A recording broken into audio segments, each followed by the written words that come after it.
Hi guys, thanks for joining us. I hope everyone's having a good show so far. We're really pleased to be here and be talking to you this afternoon. We want to talk to you about the importance of analytical appraisal in retail design. It's something that's really close to our hearts and something that we feel is really important for great brands and retailers to really move forwards in today's quite busy, frenetic retail landscape. So why do we love iterative learning? I guess I always reference the fact that when I was bright-eyed and bushy-tailed back in the 90s, we didn't bother with iterative learning when we were designing stores. We just took the clients on a journey and we said, just do what we say. And if you were persuasive enough, and if your drawings or your designs were good enough, the client would buy into it, and it would be great. And you'd design a store, you'd hand over the store to the client, and then you'd say, see you later. And that worked. It was fine at the time. But actually, times have moved on a hell of a lot now. And actually, what we've learned is that we need to engage people at the right point of the journey and get feedback to ensure that we're taking that project on course and that we're doing the right thing, not only by ourselves and by our clients, the stakeholders, but by their customers as well. And the customer, at the end of the day, as we all know, is the most important thing for our businesses. So the work we do with the North Face, we've been working with them, Sam said, for about 4 years. However, we embarked on redefining their global retail positioning about 18 months ago, and with the team over in San Francisco, but also the team in Stabio in Switzerland as well. So actually, it's a truly global project, and we'll go into a bit more detail of that in a few minutes. But right from the outset, right from the briefing point, we identified key moments through the whole creative process where we would actually involve consumer groups and get their feedback and make sure that the course and the trajectory that we were on and that the vision that we'd set out was being maintained. And as we moved forward, we were gathering momentum and taking the customers with us and actually listening to what they had to say. And we used two key methods of doing this. We actually spoke to them. We gathered their first-person feedback. But as importantly, if not more so, we just looked at their behaviours as well. And we studied the way they interacted with what we created, the way they moved around it, and the emotional response that they had to those moments. So for us, our key sort of brief from the North Face was to really position them as a market shaper.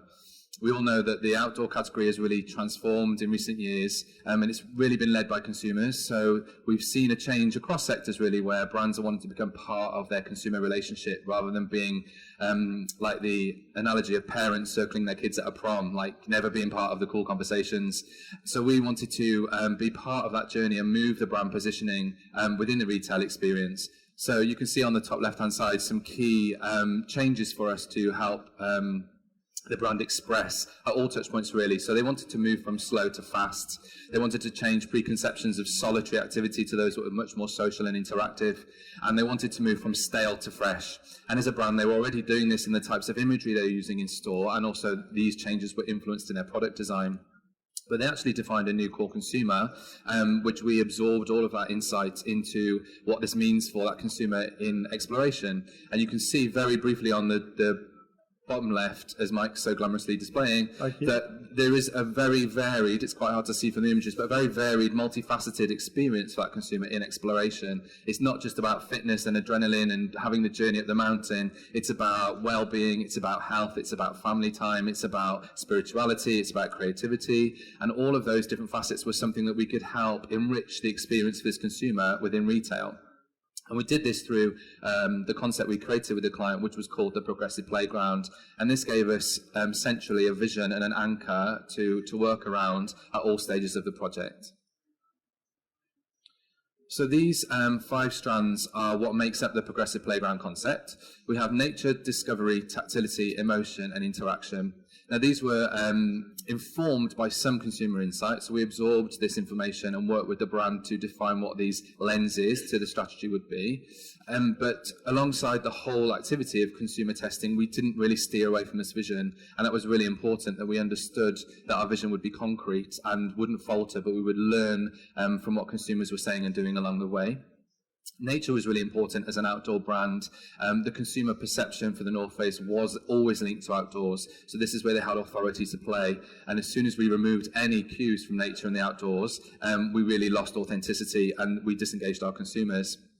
Also, integrating nature allows the consumer who's really passionate about outdoors to escape the ordinary and become more excited and want to learn more about products and about the brand. Discovery was really key in terms of the movements that the brand was making. We wanted consumers in store to feel part of a global movement that the brand is providing on its global scale, but also engage with hyperlocal activities, so there was a real point of strong connection.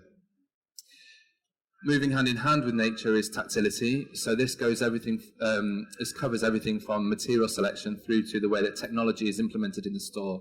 We were conscious we didn't want to have too much digital content that was controlled by screens and lost that outdoor authentic feel, but we needed to have stories to tell and operate in a multi-channel way.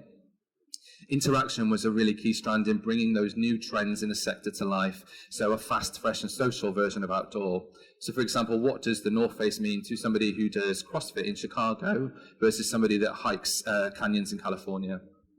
Each a very valid consumer for the brand. And finally, emotion. We felt that one of the key ingredients that needed to be added into the experience was emotion. So the brand did a really great job in telling product stories, innovation stories, stories about activity and movement, but we wanted to find a way to amplify the other filters by bringing emotion into the store experience too. So after we defined what those key principles needed to be, then we actually started to inform the creative with those. So taking a real voyage of discovery through what tactility really meant. And within the experience itself, obviously tactility can come through the materials you touch, but it's also how your senses are triggered through the space. So really thinking about the warmth of materials, whether they're cold or whether they're hot, thinking about aroma, thinking about sound as well. It was super important for us to really think about what sort of soundscape we wanted to create in the space. We didn't want the generic GoPro amateur footage with death metal soundtrack over the top, which is often associated with outdoor sports. It was something which really actually linked to that emotional empathy that you have when you're in the outdoors and not Lincoln Park. And but also thinking about how we brought to life the sense of discovery in the space through store planning. The bullseye consumer that we're talking about would much rather be outdoors. They're not super big fans of shopping. So actually, how do we make that experience great for them, and how do we make the in-store experience as much of an adventure as we can do that simulates the outdoor experience? So bring in some great categorization, great collection planning, but also some great physical planning within the space as well. But also bringing discovery to life through how we bring campaigns to life in the space, how the campaigns can not only just live within the windows, but influence the whole customer journey and experience principles through the space. And then the essence of nature within the space as well. We didn't want to create pastiches of the outdoors. We didn't want to put rock boulders in there and be generic to the sector, but actually use the sense of nature and the link to nature in a really interesting subliminal way. So actually thinking about putting these big sky windows in the space that actually brought the outdoors to life in a moving way that actually echoed the seasons.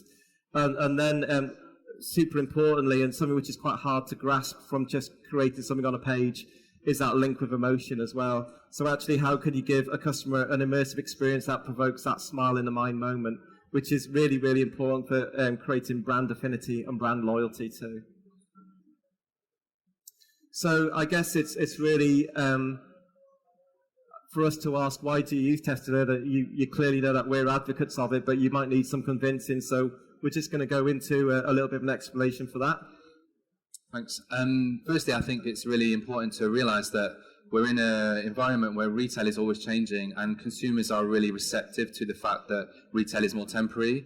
And we've seen examples of retailers really putting in these strategies and it being seen no longer as brand confusion or brands not knowing what they're doing, but actually consumers are wise to the fact that brands are learning and really having really smart initiatives in store. So there's a real point of engagement and an openness to interacting with brands. So there's a real great platform, more than there ever has been before, for brands to do this type of activity.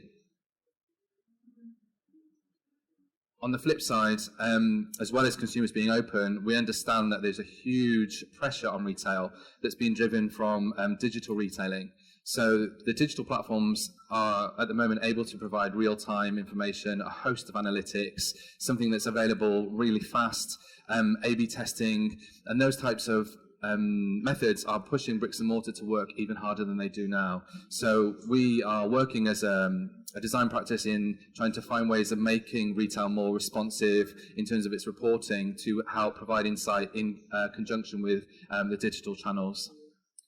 And to put it simply, why use test and learn in a project as big as the North Face global rollout?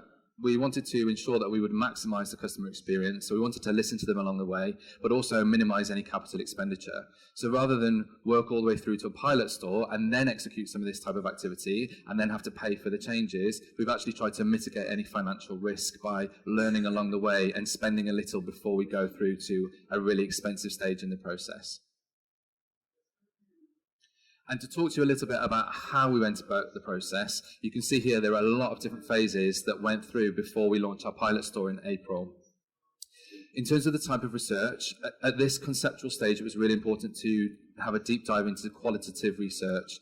We did a lot of work with partner groups around the world. So we took key agencies that are really experienced in shopper studies, worked with the brand to curate those partnerships, and then worked on translating that into what the retail design concept needed to be.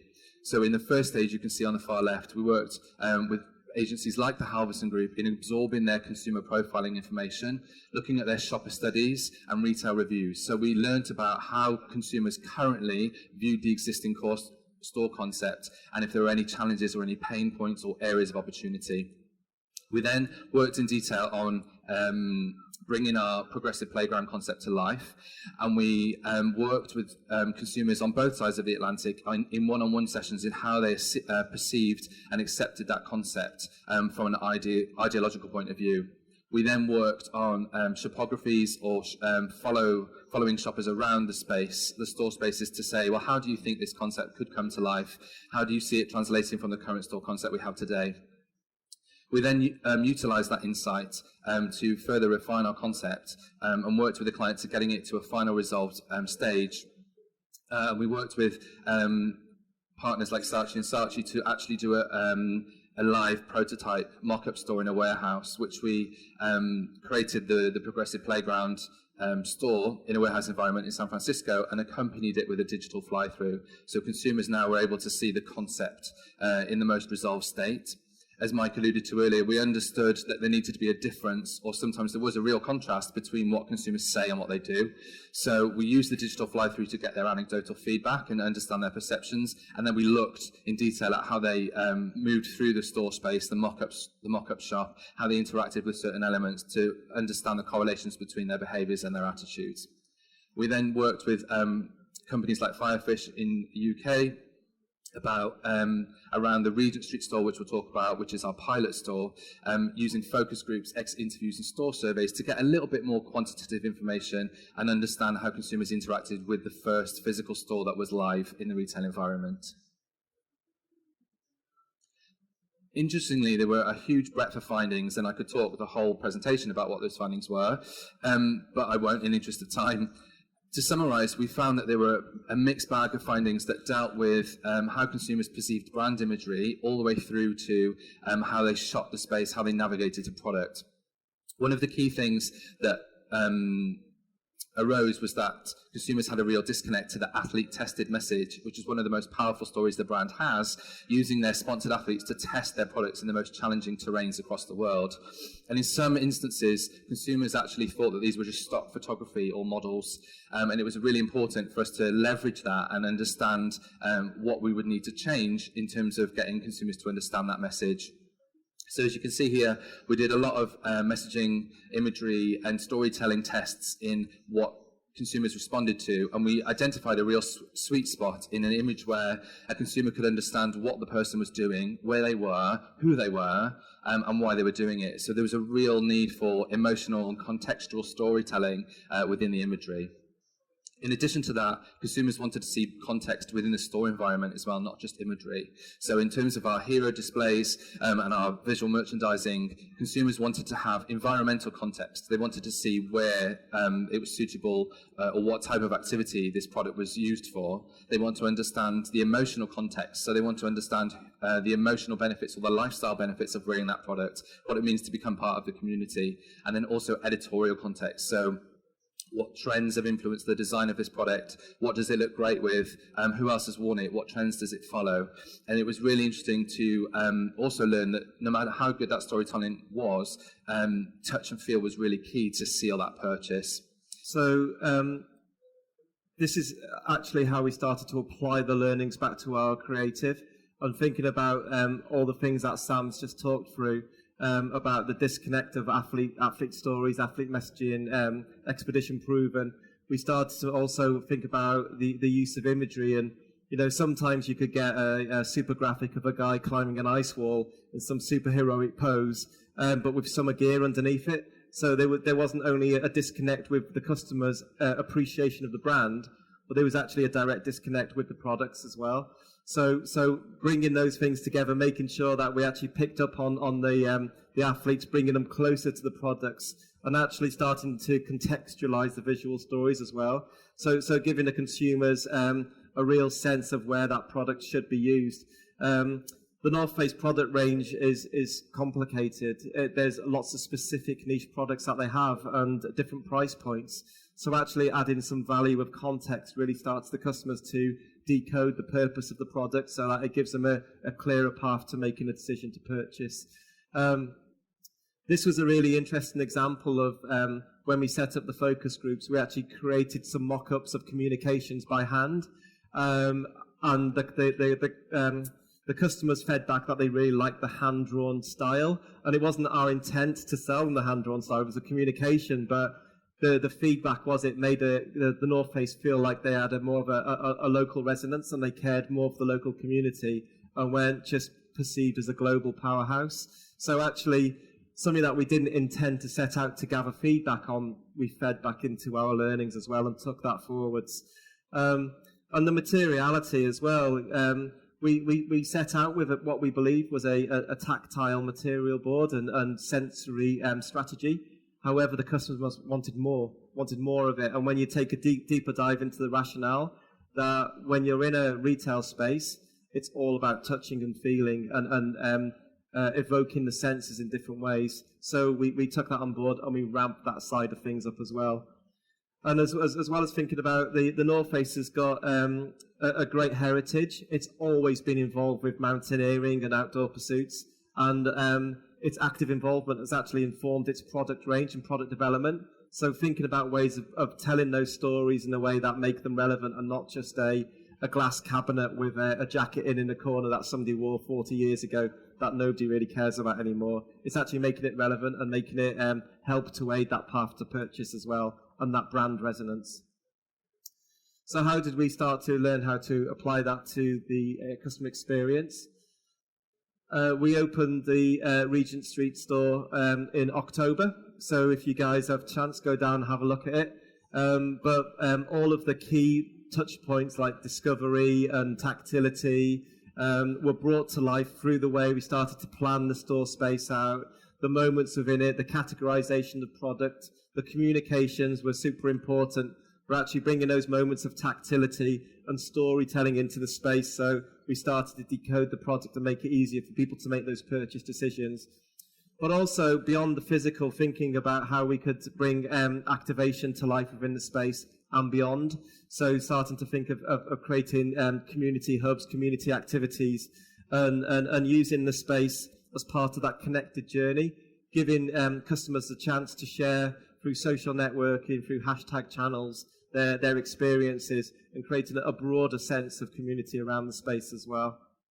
Reverting back to the title of our presentation is understanding the impact that this type of activity has on retail design.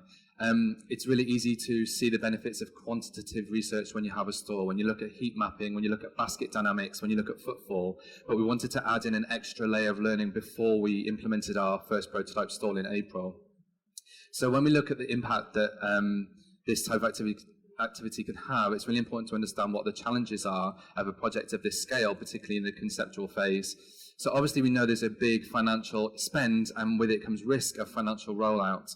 Understanding how costs can be incurred through fixture and prototype production. So whether we produce several prototypes that go into store and then a team of stakeholders come and say, oh, they don't look quite right, or I thought they'd be bigger, or I thought they would be smaller. You know, all of those things have really big financial impacts.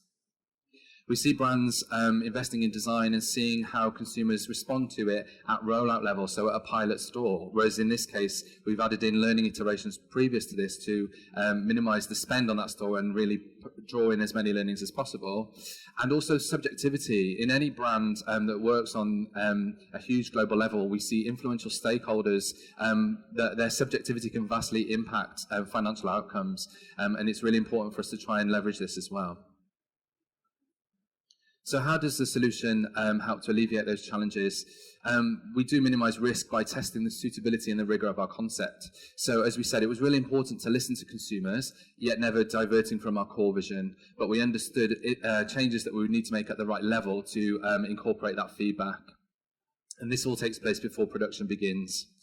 The prototype testing involving consumers helps us to not only understand the rigor, the durability of prototypes, but also it gives you an extra level of insight into how that will perform in store. So rather than putting it in an isolated environment with stakeholders, we're shopping it we're testing it in a more realistic way for shoppers to get hands-on and test whether they actually work. This then cuts down the level of iterations you need to make to those prototypes. Gaining feedback at the right times is really key in this process, so you're not asking consumers when it's actually too late to do anything or by the time you've invested a lot of money. And also within a senior team, if done appropriately, the research will give you a consumer voice that can help rule out too much subjectivity, so we will have a universal anchor to work towards. I think that final point is really important. For us as a creative consultancy, having things that can validate why we were doing things beyond our own emotional standpoint and our ability to argue with clients is really important, and actually listening to the consumers is a really fundamental part of moving a good creative process forward and avoiding any cul-de-sacs or detours along the way. So to really summarize why we would say use test and learn throughout your creative process, the digital age has really created a consumer expectation of speed, real-time data, flexibility, the sense of the temporary, which is putting pressure on retail. But we see brands using this always in beta mode to use test and learn to fail early and learn fast. And we feel that brands that do this will be more equipped to move dynamically and evolve and really future-proof their relevance in today's market.